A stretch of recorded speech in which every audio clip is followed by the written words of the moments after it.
C'est toi, ça, là? Oui, c'est moi. Là. Dans l'ancien temps. Mais là, je t'aurais pas reconnu. Non, c'était moi. Moi, je suis Monique Rioux. Je suis comédienne, je suis metteur en scène et je suis animatrice de théâtre pour les jeunes, d'expression dramatique. J'ai créé une méthode de travail dans les années 70 pour enseigner à des enfants. J'ai même enseigné à l'Université du Québec cette méthode-là. Didactique de l'expression dramatique à l'élémentaire, ça s'appelait comme ça. Quand j'étais à l'école, j'ai adapté des méthodes d'improvisation, d'expression corporelle, je les ai adaptées aux enfants. Ça fait longtemps, là. C'est dans le début des années 60. Et parce qu'au début des années 60, ce qu'il y avait pour les enfants, c'était des cours de diction traditionnels. On apprenait aux enfants à dire des poèmes et à bien parler. J'ai commencé comme ça aussi. Mais à un moment donné, je me suis dit, c'est bien beau, ça, bien parler. Il faudrait peut-être que l'enfant soit capable de s'exprimer, de dire ce qu'il y a en dedans de lui, d'exprimer des émotions. Et il faudrait bien qu'il soit capable de créer aussi. Parce que dans la vie, si ton enfant devient une coiffeuse, ben, il faut qu'elle trouve toutes sortes de façons de coiffer. Il faut qu'elle soit créative. On en a besoin de la créativité tout le temps. J'ai fait des ateliers, mais pas avec des petits-enfants, des enfants de 9-10 ans, en milieu favorisé et défavorisé à Longueuil. Les enfants soufflaient à l'oreille du comédien quoi dire et quoi faire. L'objectif de ça, c'était de connaître davantage l'univers des enfants et d'écrire à partir d'eux et non pas à partir de contes étrangers. C'est comme ça que la marmaille a commencé. Hein? Alors, c'était avec l'aide du Centre d'essai des auteurs dramatiques qu'on avait fait ça. Et là, on s'est rendu compte qu'en milieu défavorisé, les enfants ne sortaient pas du tout les mêmes scénarios, les mêmes personnages, parce que les préoccupations étaient différentes. Et l'enfant lui disait tout. Quoi penser, quoi dire, comment s'habiller, etc. Ça nous en a appris énormément sur l'univers des enfants. Je vais faire arrêter la partie de soccer, je vais vous détruire, je vais faire les éclairs et le tonnerre, je vais les détruire, je suis le plus beau, vous êtes les laits, je suis le plus beau du ciel, je les ai tous fait disparaître, ma poche d'eau est toute vidée, plus rien à détruire, pouf, pouf, je vais aller me reposer, me remplir et je vais revenir.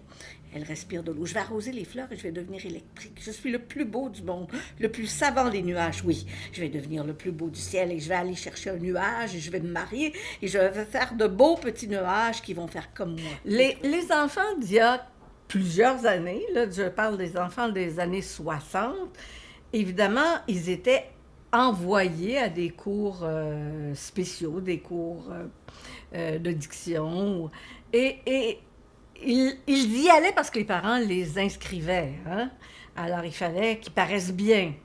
Et les parents demandaient toujours à ce qu'il y ait un petit spectacle à la fin de l'année.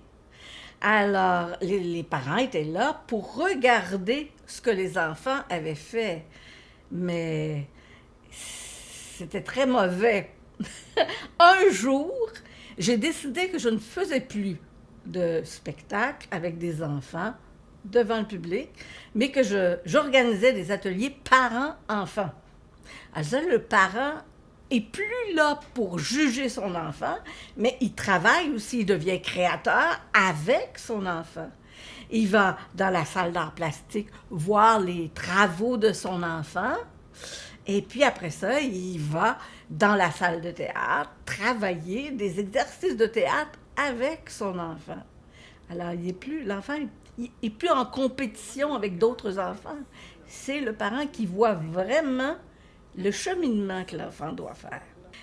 Le parent, tant qu'il n'a pas compris l'importance de la création, que ce soit en dessin, que ce soit en improvisation, en mime, tant qu'il n'a pas compris ça, il va juger son enfant par rapport à l'autre. Il va comparer. Il faut qu'il s'investisse lui-même, au moins une fois. Je vais avoir une grande famille qui va détruire le monde. Je vais tous leur arracher le cou. Le sang va couler sur la terre. Hallucinant, hein? La terre va devenir rouge. J'ai une grande réserve d'eau. Je vais porter ça jusqu'à ce que je vois d'autres personnes. Je suis le plus beau au monde. Et je vais avoir les enfants avec des colliers en or, des bagues en or, toutes sortes de bijoux pour mettre dans les nuages. On n'aura pas de linge, juste des bijoux pour mettre dessus nous. On va juste laisser sortir notre tête, nos pieds. À travers ça, on va être bien riche. De valoriser la création d'un auteur, c'est bon pour les enfants, parce que toi aussi, tu es capable de jouer. Toi aussi, tu es capable d'inventer. Moi, je travaille beaucoup là-dessus. Puis faire connaître les auteurs, je trouve ça important. Et à un moment donné, une des premières choses que j'ai fait en médiation culturelle, ça s'appelait pas de même à l'époque, non. Alors moi, j'avais amené de mes élèves voir des sculptures de Rodin au Musée des Beaux-Arts. Et puis j'ai dit, regardez bien. Puis après, on va faire un travail là-dessus. Après, ils sont devenus des personnages de Rodin qu'ils ont ensuite fait bouger. Alors, ils ont vu, évidemment, le sculpteur, mais en même temps, ils ont travaillé le théâtre à partir de ça. Moi, je mêle beaucoup les arts. Là, je vais aller voir le roi du ciel et je vais faire ce que je veux dans mon château. Je vais aller fouiller dans les chambres. Je vais aller dans une chambre parce que j'ai entendu dire que c'était plein de squelettes là-dedans. Je vais aller voir ça. Ah! J'ai vu une fille pendue, quelle horreur, pleine de sang, des dents pointues, des squelettes qui avaient encore leur linge. Si ça continue, je vais être malade. Je vais être obligée de m'acheter une canne. Je ne pourrai plus marcher. Je vais être un nuage, craqué. Ça s'est jamais vu dans le ciel.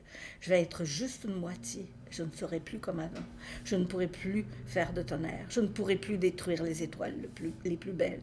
Je ne pourrai plus détruire Dieu le Père. Jésus est allé dire la parole de Dieu sur la terre. Il a les cheveux longs et c'est un gars à part de ça. C'est tellement important. C'est pas seulement ça qui forme un citoyen, mais ça contribue beaucoup. Hein? Parce que dans les arts, tu as tout.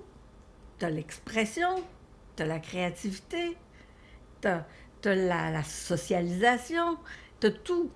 Alors, tu sais, apprendre un enfant à être capable de travailler avec un autre, à lui communiquer des émotions, c'est important.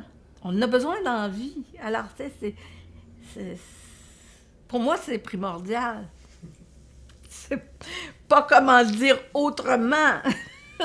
Non, ça forme des citoyens. Ça fait réfléchir aussi. Parce que tu poses aux enfants, mais pourquoi le personnage fait ça? Comment il pourrait faire autrement? Il faut toujours poser des questions. Par rapport aux arts, il faut poser des questions. Tout le temps, mais par rapport à tout aussi. Pas seulement aux arts.